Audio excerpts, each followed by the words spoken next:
आज हम प्रस्तुत कर रहे हैं ओम यजानो मित्रावरुण अग्नेयक्षि स्वंदमम। गायत्री छंद है, कह सकते हैं ये भी एक गायत्री मंत्र है। सहस्रों गायत्री मंत्र है वेद में। सबसे छोटा सबसे महत्वपूर्ण गायत्री छंद वेद में है और वेद में सर्वाधिक मंत्र गायत्री छंद में है। कह सकते हैं वेद का मुख्य छंद गायत्री है। इस प्रकार से वेद में सर्वाधिक मंत्र गायत्री मंत्र। देखते हैं, इस मंत्र को समझने का प्रयास करते हैं। यजा अर्थात यजन करें। यजा क्रिया है अर्थात यजन करो, यजन करें। नो हमारे मित्रावरुणा, मित्र और वर्णी, जो हमारे मित्र हैं और जो हमारे लिए अर्थात श्रेष्ठ हैं, गुणवान हैं, उन्हीं का तो हम वर्णन करेंगे। तो वर्ण का शाब्दिक अर्थ हुआ वर्णी, और बहुधा आप देखेंगे कि भावार्थता इसका अर्थ श्रेष्ठ आदि लिख देते। तो उसका भाव यही है कि जो वर्णी है, वर्णी वही होगा जो श्रेष्ठ होगा, उसी का हम वर्णन करेंगे, वही वर्णन करने योग्य है। तो शाब्दिक अर्थ तो वर्णन करने योग्य ही है। भावार्थ यदि श्रेष्ठ कह दिया जाता है तो ठीक है, परंतु हमें ये जानना चाहिए कि शाब्दिक अर्थ वर्णी है, वर्ण करने योग्य है, और वर्ण करने योग्य हम उसी को मानेंगे जो श्रेष्ठ होगा। इसलिए इसका भावार्थ श्रेष्ठ किया जा रहा है। यह स्पष्ट करना चाहिए मंत्र का अर्थ करने वालों को। यही हम आपसे निवेदन करते हैं कि जो वे उनके सहयोगी सहायक या जिनको वो संबोधित करते थे, जिनके समक्ष वो प्रवचन करते थे, वे सब संस्कृत भाषा से इतने परिचित तो होते ही थे कि उनको ये नहीं बताना पड़ता था कि वर्ण शब्द व्री धातु से बना है, इसका अर्थ है वर्ण करना, तो वर्ण शब्द का अर्थ हुआ वर्णी या वर्ण करने योग्य। इतना तो वे स्वाभाविक रूप से समझते ही थे। इसलिए उन्होंने सही भाव में उसका भावार्थ श्रेष्ठ लिख दिया है। तो उसे हम ये नहीं कह सकते कि हम ये कहें कि नहीं उन्होंने तो ठीक नहीं लिखा, ये तो वो सत्य लिख दिया। नहीं, उनकी स्थिति को देखते हुए वो समझ रहे थे कि इसका शाब्दिक अर्थ तो लोग समझ ही रहे हैं, तो उन्होंने उसका भावार्थ जो संदेश देना चाहा कह दिया। प्राचीन भाषियों के साथ आज यही समस्या है, उसको समझने में हमें समस्या हो रही है, क्योंकि संस्कृत हमारी भाषा नहीं रह गई है। वे इनसे बात करते थे, जिनको संबोधित करते थे, वे संस्कृत बोलने वाले लोग होते थे, संस्कृत उनकी सहज स्वाभाविक भाषा थी, तो ये सामान्य बातें वो समझते थे। इसलिए ये दायित्व अब हम पर आ गया है कि हम प्रत्येक शब्द का भाव स्पष्ट करते हुए शाब्दिक अर्थ कर दें, जिससे जो उतने संस्कृत नहीं जानते हैं वे उसका शाब्दिक अर्थ समझ सकें। फिर देखें जिन भाष्यकारों ने इसका तरह का भावार्थ सीधे लिख दिया है बिना धातु बताए हुए, तो फिर आप उसे समझ सकेंगे कि हाँ, इन्होंने इस दृष्टि से ऐसा लिखा होगा जो ठीक होगा। और स्वाभाविक है ऐसा भावार्थ करने में विद्वानों में कहीं कहीं कुछ मतभेद हैं। किसी दूसरे रूप में उन्होंने लिखा, किसी दूसरे रूप में उन्होंने समझा अपने देश काल परिस्थिति के अनुसार। तो उसमें किसी को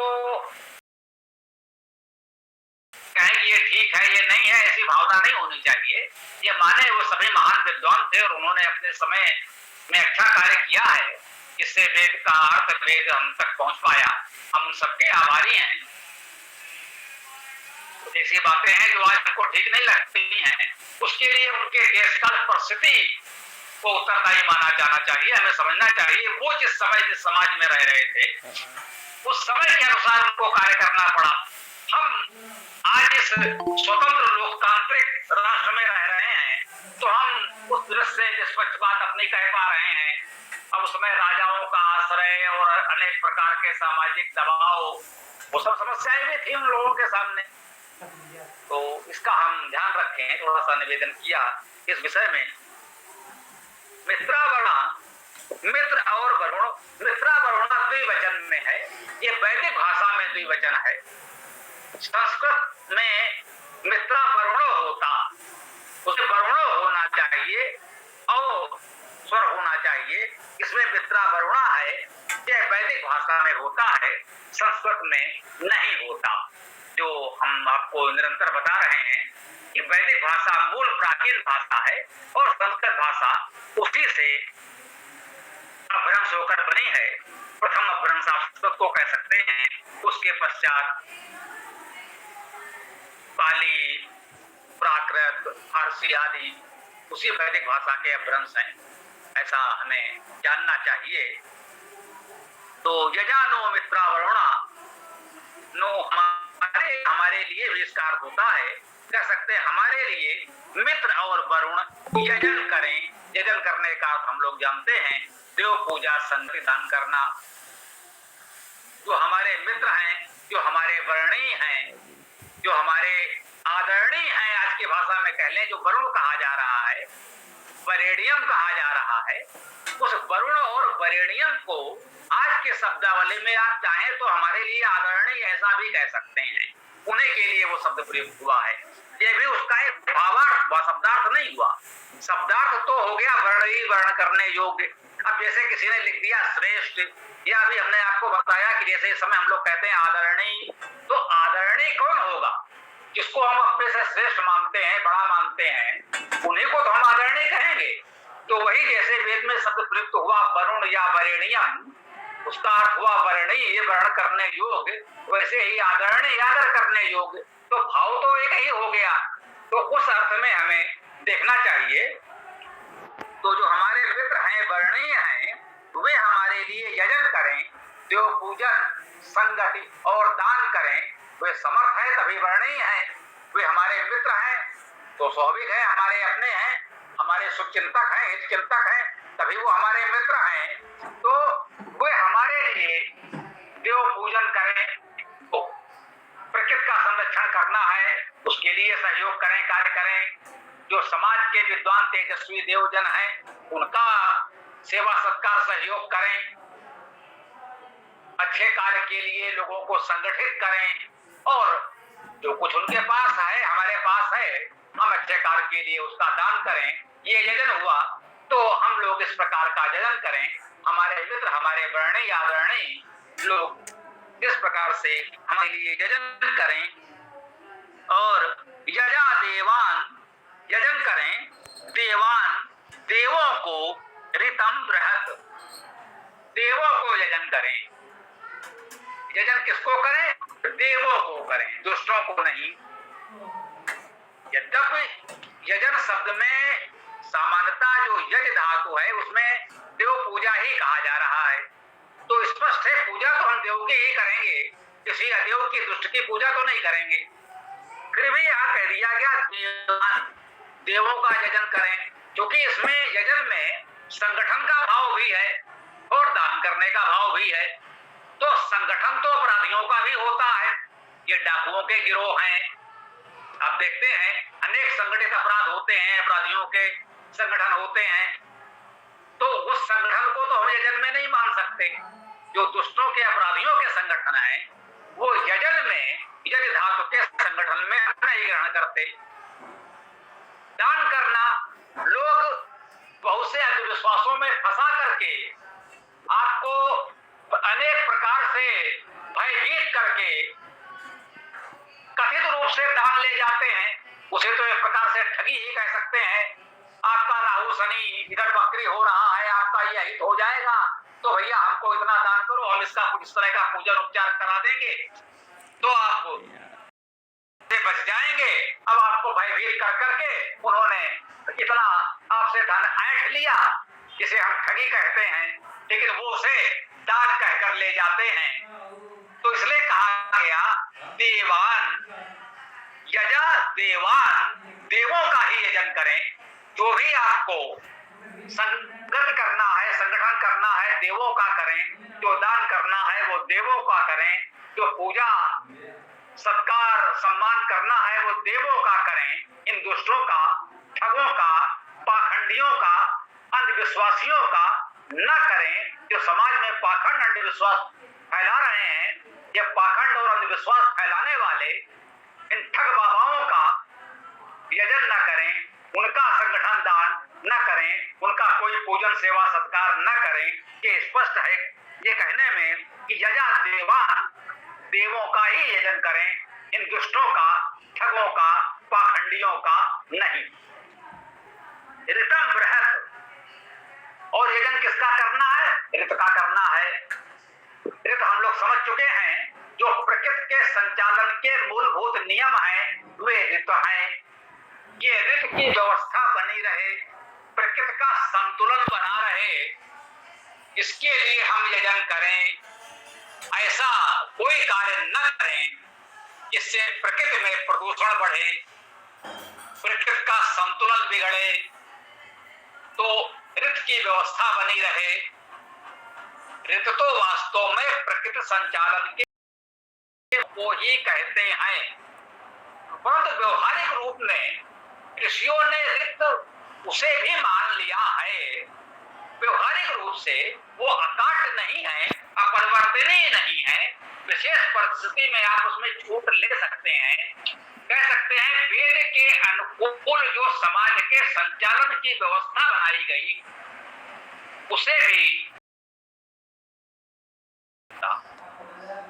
तो समाज के संचालन की जो व्यवस्था पूर्णता वेद के अनुकूल हो, जो वेद के विद्वान निस्वार्थ ऋषियों के द्वारा बनाई गई और संचालित की गई हो, उसे भी सम्मान से ऋत कह दिया जाता है, क्योंकि वह भी मनुष्य समाज के लिए तो ऋत ही है। उसका पालन करेंगे तो मनुष्य समाज ठीक से चलेगा।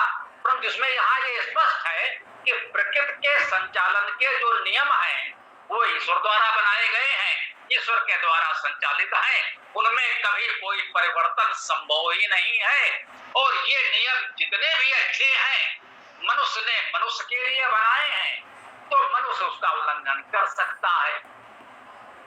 मनुष्य उसका उल्लंघन न करे, उसको रोकने के लिए भी हम कुछ व्यवस्थाएं बना सकते हैं। भाई लोगों को समझाएं बुझाएं कि नहीं भाई आप ऐसा न करें, यदि आप ऐसा करेंगे तो इसका पालन करेंगे तो सबके लिए अच्छा होगा, आपके लिए भी समाज के लिए भी। परंतु ये ऋत का केवल एक सामाजिक नियम है जिसको मनुष्य के वश में है कि उसका उल्लंघन कर दे। ऋत का वास्तविक जो वैदिक अर्थ है, वेद में ऋत उसको कहा गया है जो प्रकृति संचालन के नियम है, जिनका उल्लंघन कभी भी संभव नहीं है। कह सकते हैं कि ईश्वर भी उनका उल्लंघन नहीं करता। उसके जो मूलभूत अवधारणा है वो यही है कि ईश्वर भी उनका उल्लंघन सामान्यता तो नहीं ही करता है। शेष वो सर्व कुछ करना चाहे तो हमारी क्या सामर्थ्य है कि उसके लिए कुछ कहें, लेकिन ये मान कर चलिए कि उन नियमों का उल्लंघन कभी नहीं होता, संभवतः परमेश्वर भी नहीं करता, ऐसा ऋषियों का मानना है। ऋतम बृहत, बृहत का अर्थ बड़ा हम सब जानते हैं। जो बृहत है, बड़ा है, वृद्धि करने वाला है, समाज की अभिवृद्धि में सहयोगी है, वो वृद्ध है। तो ऐसे इस प्रकार से हमें यजन करना चाहिए। अग्नि ये संबोधन कारक है। अग्नि अर्थात हे अग्नि, हे अग्रणी, हे प्रगतिशील। अब वेद में सामान्यता संबोधित तो हम परमेश्वर को ही करते हैं, ये संबोधन कारक में है, एक वचन में है, तो सामान्यता हम यहाँ अग्नि से परमेश्वर को ही संबोधित करेंगे। इस अग्नि शब्द का भाव हम परमेश्वर से ही ग्रहण करेंगे। अग्नि, हे अग्नि, हे अग्रणी, प्रगतिशील परमेश्वर, या ये भी सत्य है, हम दूसरे पक्ष को नकार नहीं सकते। हम स्पष्ट कहते हैं परमेश्वर के नाम से जो स्थिति गुण वर्णन करते हैं वो अपेक्षित है कि समाज के लोग हम आप उसको ग्रहण करें जो हम उसके उपासक हैं, मानने वाले हैं। तो अग्नि हम उनको भी कह सकते हैं जो समाज के लोग हैं, हम उनको को भी संबोधित कर रहे हैं। एक वचन है तो परमेश्वर तो है ही संबोधन में, परंतु जो समाज का अग्रणी है, जो समाज का मुखिया है, कह सकते हैं जो शासक है, राजा है, सम्राट है, हम उसे भी संबोधित कर रहे हैं। या जिसको भी हम अपना मार्गदर्शक मानते हैं, आचार्य गुरु जिसे कहते हैं, उसको भी हम यहाँ आदमी संबोधित कर सकते हैं। ये उसके लिए भी है, ऐसा भी हम मान सकते हैं। तो अग्नि, हे अग्नि, हे अग्रणी, हे प्रगतिशील यक्ष, पूजन करो। पूजन करने का अर्थ सेवा सत्कार करना, सहयोग करना ही होता है। स्वम, देखिए कितनी सुंदर बात कही है। स्वम, स्वम का एक अर्थ तो हुआ अपने को। संसार का भला तो आप तक करोगे ना जब अपना कर पाओगे। मेरे पास अपने लिए निवास भोजन की व्यवस्था नहीं है और हम कहें कि हम किसी को भूखा नहीं रहने देंगे, तो ये कैसे संभव है? तो पहले तो अपनी व्यवस्था कर लें। यदि इस अर्थ में ले तो कह सकते हैं वेद कितनी आपको बता रहा है कि भैया यदि लोगों की सेवा करनी है, आपको यजन करना है, संगति करना है, दान करना है, तो उस योग्य भी बनना पड़ेगा। हमारे पास वो स्थिति भी तो होनी चाहिए, तब तो हम करेंगे। स्वम, अपने को, दमम, दम को। अब ये दम क्या हुआ? दम धातु है। दम धातु का अर्थ दमन करना। देखिए, पट धातु से पठन करना, पठन, दम धातु से दमन। दमन शब्द हमारा परिचित है, सहजता से समझ में आ गया। तो दम धातु का दमन करना, इसमें दया करना, शमन करना भी है। दमन करना, शमन करना तो लगभग एक जैसी बात है। दया करना भी इस अर्थ में सम्मिलित है, ये भी कह सकते हैं। तो यहाँ कह सकते हैं स्वम दमम, अपने को दमन करें, यह अर्थ भी हो सकता है। अपनी इच्छाओं को, भावनाओं को, लालच को, लोभ को दमन करेंगे तभी यजन कर पाएंगे, इसका यह भावार्थ भी ग्रहण कर सकते हैं। दमन का अर्थ दया करना भी है, दम धातु का अर्थ तो हम कह सकते हैं दया को।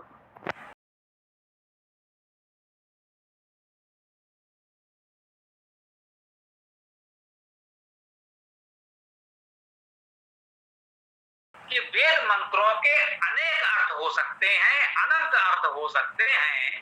अनंता वै वेदा, वेद कक्षा के प्रारंभ से हम आपको ये मंत्र देते आ रहे हैं। तो अनंता वै वेदा, वेद में मंत्र संख्या, शब्द संख्या, वर्ण संख्या तो गिनी हुई है, फिर भी कहते हैं अनंता वै वेदा, वेद तो अनंत है। तो वो अनंत इसी रूप में है कि उसके अनंत अर्थ हो सकते हैं, उसका अर्थ विस्तार, भाव विस्तार अनंत है। मंत्र संख्या सीमित है, शब्द संख्या सीमित है, परंतु उसका जो अर्थ विस्तार है वह अनंत है। वेद के शब्दों के, वेद मंत्रों के अनेक अर्थ हो सकते हैं, वे सभी अर्थ सत्य हो सकते हैं, सभी स्वीकार्य हो सकते हैं। जैसा कि मैं निरंतर विनम्रता से कहता हूं, वे अर्थ हमारे अर्थ से अलग हो सकते हैं, मेरे द्वारा किए गए अर्थ से विपरीत भी हो सकते हैं, फिर भी वो मेरे लिए उतने ही आदरणीय सम्माननीय होंगे। बस एक ही बात है कि वेद के शब्द यौगिक हैं, धातुज हैं। आप ये देख लें कि वो शब्द किस धातु से बन रहा है और उस धातु का क्या अर्थ है, उसके अनुसार यदि उसका अर्थ करते हैं तो जितने भी अर्थ इस प्रकार से किए जाएंगे, वेद के वे सभी अर्थ सत्य हैं। कभी ये प्रयास न करें कि यही वाला अर्थ ठीक है, बाकी सब असत्य है। इस संकीर्णता में कभी ना पड़े। हमारा जो भी छोटा सा प्रयास है आपके साथ जुड़ने का, मेरे जीवन भर की साधना केवल इतनी सी है को इस बाबावाद से बचाया जाए कि बस मेरे गुरु जी का किया हुआ अर्थ ही अंतिम सत्य है, ऐसा नहीं होना चाहिए।